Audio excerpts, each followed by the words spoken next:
Hey guys, it's me Chandra, and so today's video I will cover for Roccia Pull in 2.3. So it is between Zani, Ciaccona. As for the anniversary character, I will only pick which one that I recommend. And as for the anniversary banner in there, I will only choose like which sequence that I feel like I recommend for you to get, or which weapon that I find like it's worth among in that banner. Well, of course, as for Zani and Ciaccona, I will just do as usual, like Roccia Pull or signature weapon, or like their sequence, something like that. So yeah, let's get started. So let's start first with the brand new character, Zani. So Zani in general, for me, she is strong main DPS. It's pretty much up there along with Jinhsi and Carlotta if you put premium team, which is you pair with Phoebe. And the other thing is that compared to Jinhsi, of course, she is not typical like nuker, the one that I want to give you reminder. She more like Carlotta, where the damage, all of them is spread into the combo itself. Another thing also that I want to add, I think Zani, a typical character that fun for you to do a style run, just because she can counter. She has move that you can kind of like taunt. She sit down in the chair, so kind of like taunting the enemy. So quite good for stylish run. Either you want to do hologram or even like tower adversity or another like type of event combat that you want to do stylish run. I think with Zani it will be pretty much quite sick playstyle. So it looks very satisfying for you to watch Zani gameplay.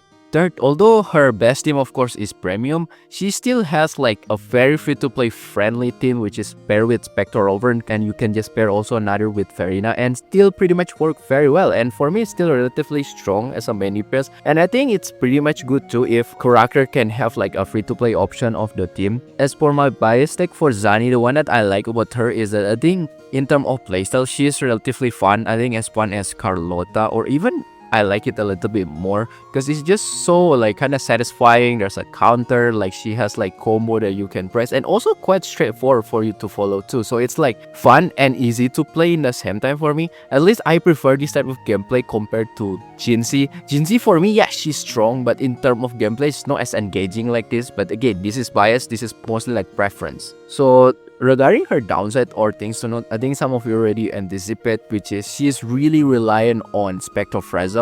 And this Spectre Frazzle alone, it's not just about damage that she loses, but also her combo. Without Spectre Frazzle, her combo is literally short.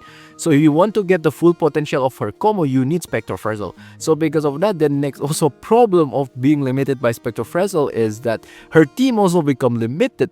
Because right now, the only character that we have, only two, Phoebe and Spectre Rover. Maybe soon is Ciaccona, so it's kinda a little bit annoying, right? Sure, it still can work, don't get me wrong. You can say like, yeah, she still can work without Spectre Frazzle. Yes, correct. I try with Cantarella. She still can clear, but the problem is that it just doesn't look nice. You just feels like it's a huge gap. And other things too is that even the gap from Spectre Rover to Phoebe also quite huge. So because of that right now, in order for you to get like a fully potential of her, or if you want to get her highest ceiling, it's quite expensive too. It's considered premium, right? Because you need what? Phoebe and Loki, you kinda need also Storekeeper, which is all of them is premium. So I don't really think that's super friendly, right, to free-to-play player. And a little bit things to add is that of course you realize if you want to play her on solo, that means you cannot utilize her fully potential of her kit. But it doesn't mean you cannot clear. I already see some people already beat solo with Zani, so that means it's still possible, but of course it's not fully utilize her kit.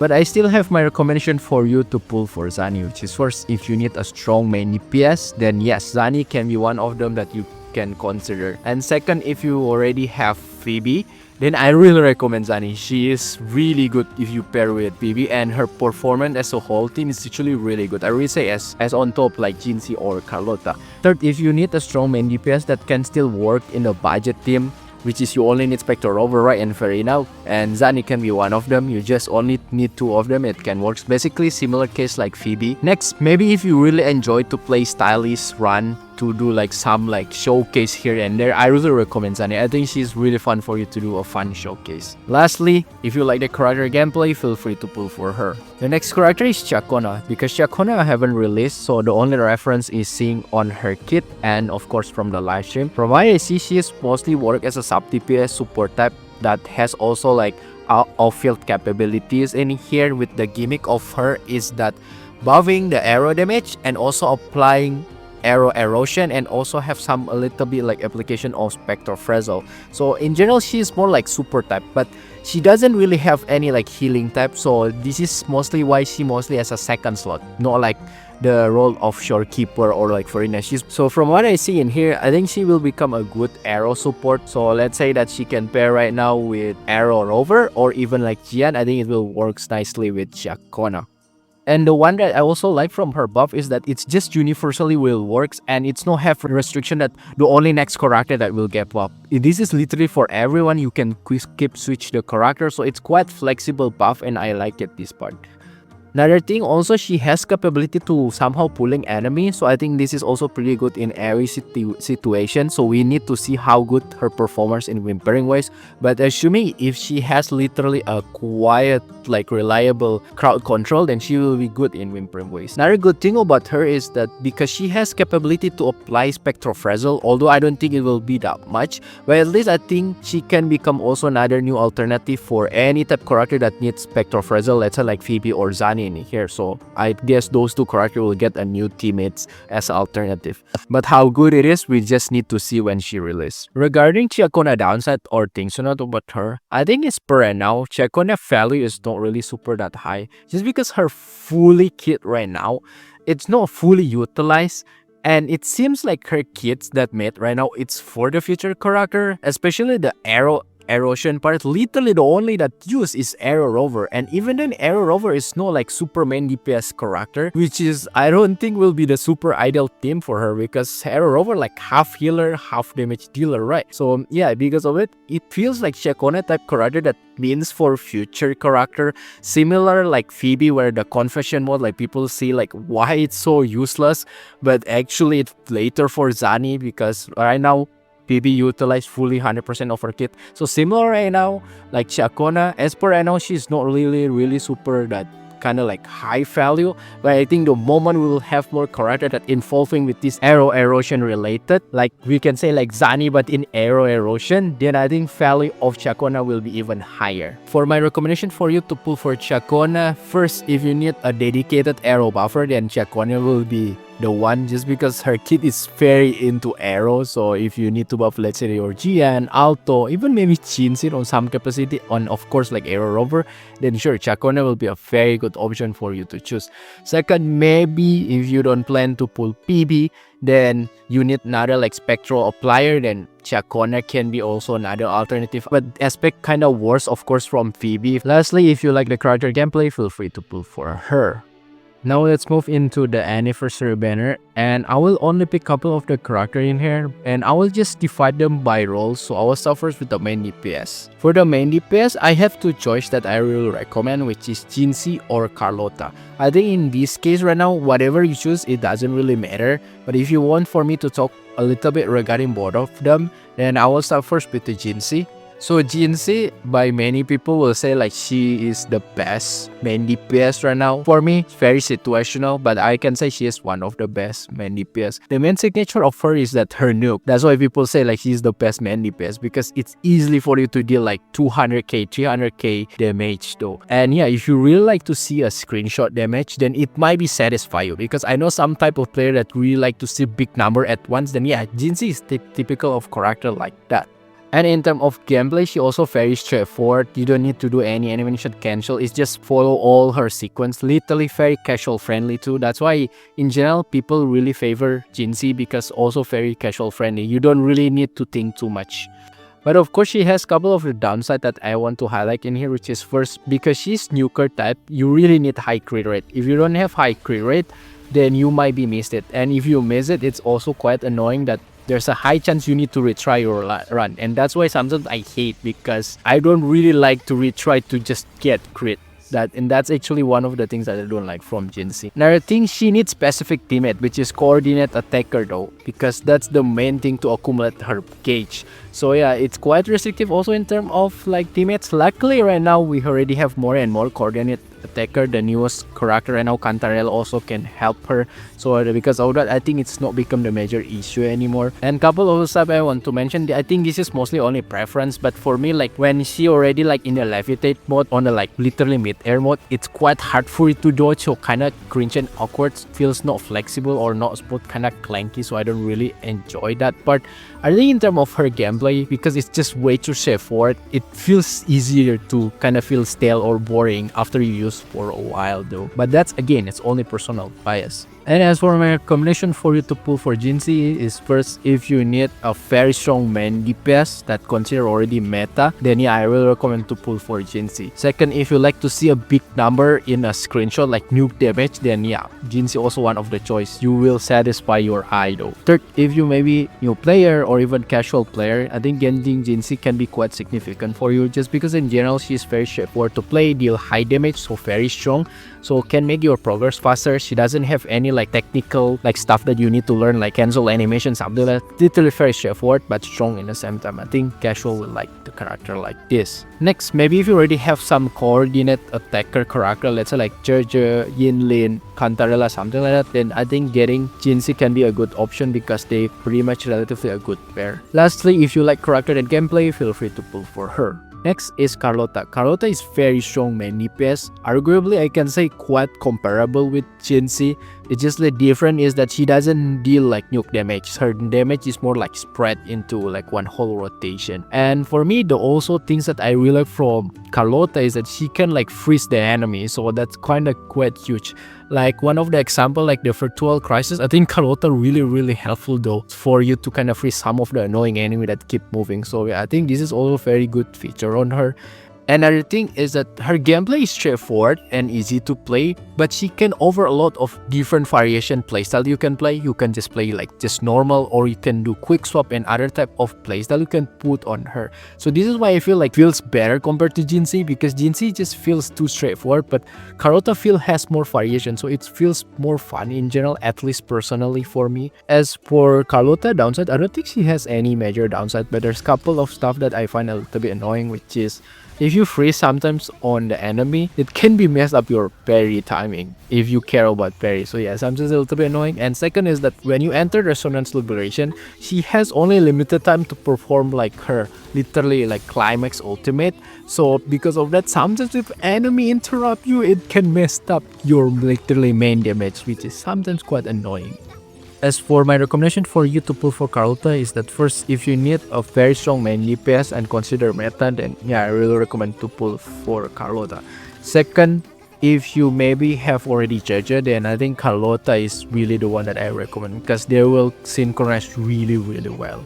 Third, I think for casual player, likewise Jinhsi, or even like beginner, having Carlotta is also pretty much nice also as another lead DPS, so get like Jinhsi or Carlotta.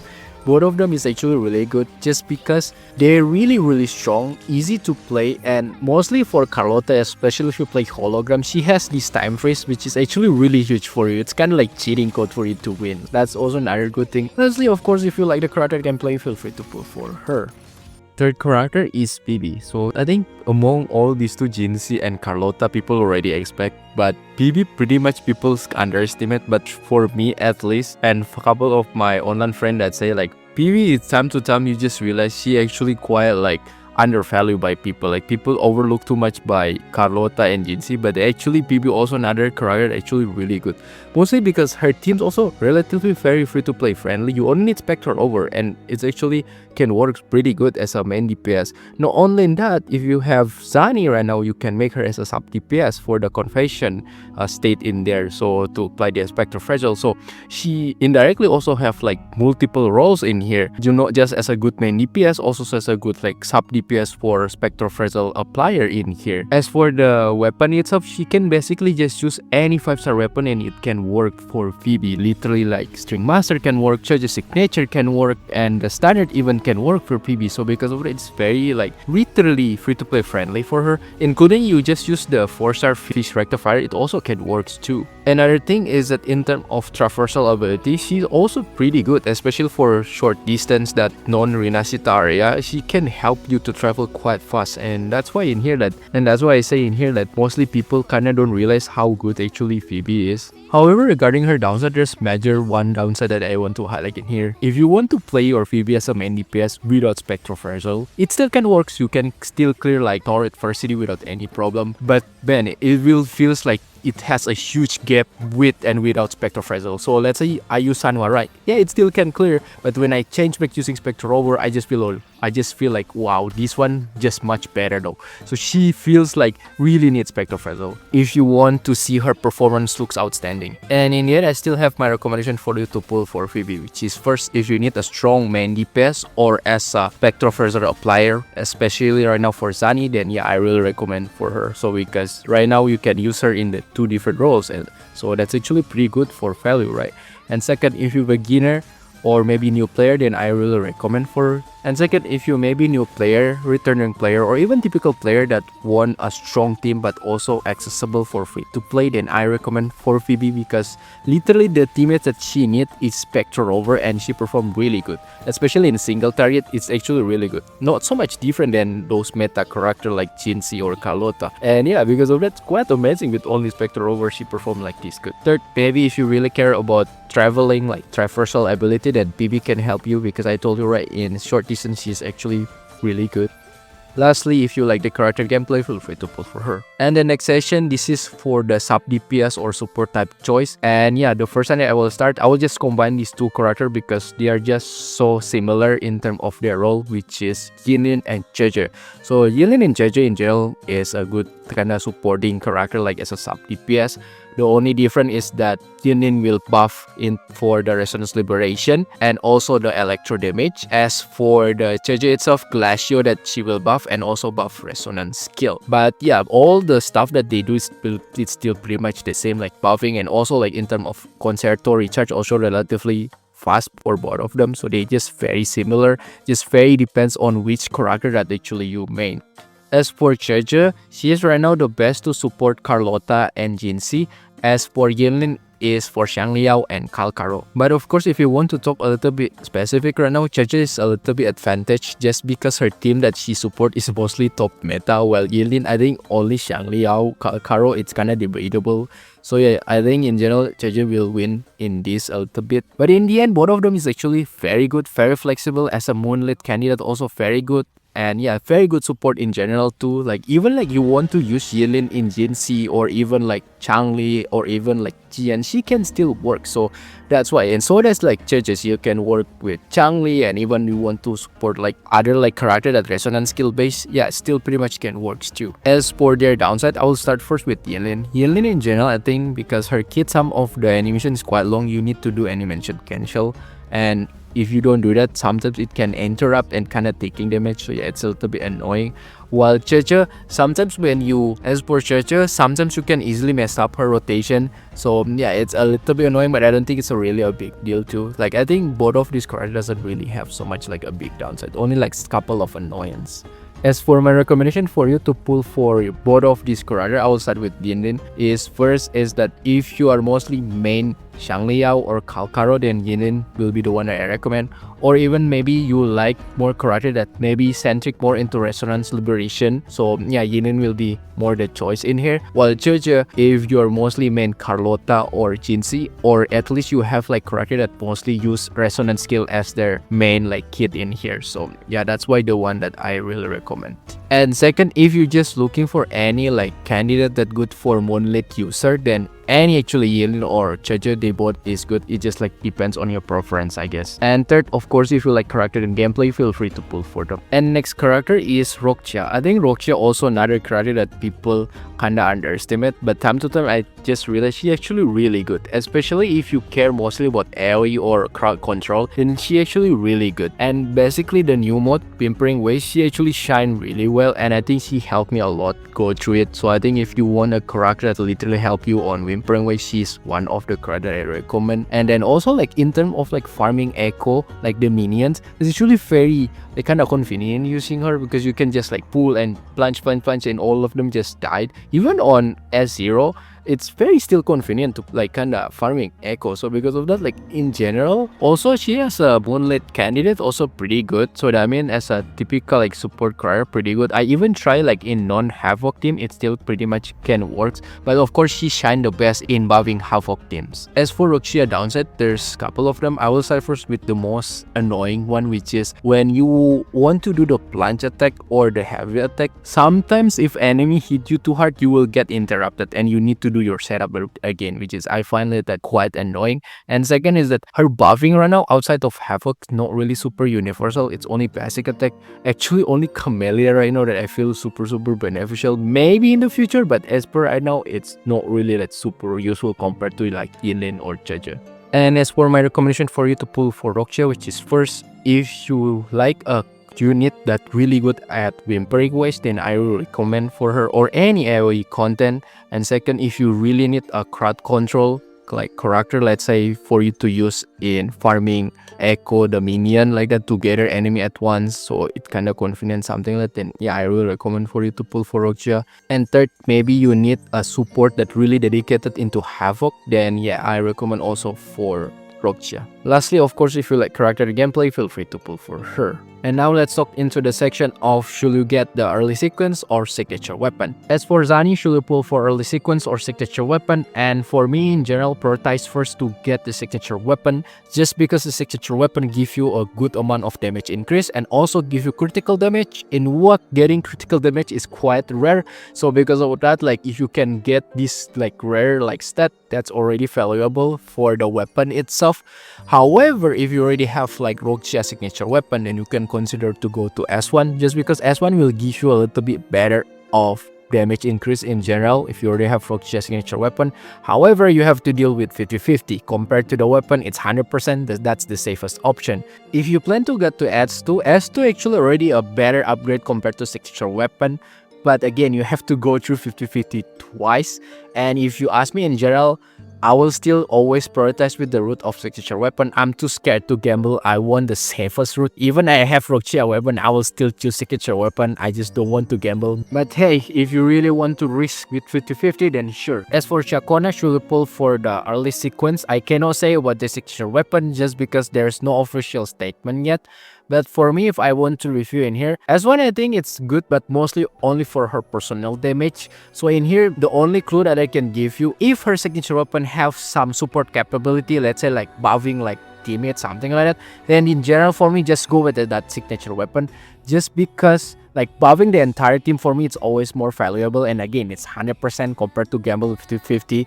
So yeah, that's why I say like if you only have aiming S1, just see if there's a buffing capability on the signature weapon. If yes, just go with the signature weapon. However, if you want to go to S2, then this is actually really good sequence, especially if you are arrow main, then this is really good. So in general, I think if you're really dedicated to arrow and really have budget or at least astride to S2, then yeah, I recommend for you to go this.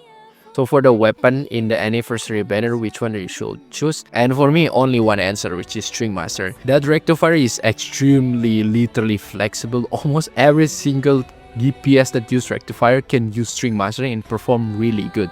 So because of that, like only String Master, that's the one I recommend. The other things, like if you maybe want to main like certain character, let's say Carlotta, then you can put their signature. But if you just want like very universal, I will just choose String Master. As for the sequence, for me in general, WuWa did pretty good job. All the sequence actually pretty good for S1 and S2. But there's a couple that I want to say like my personal favorite or the one that I recommend. So I will start Jinhsi. Jinhsi also pretty good. S1 pretty much also nice because it's buffing the resonance skill or the nuke, so it's pretty good.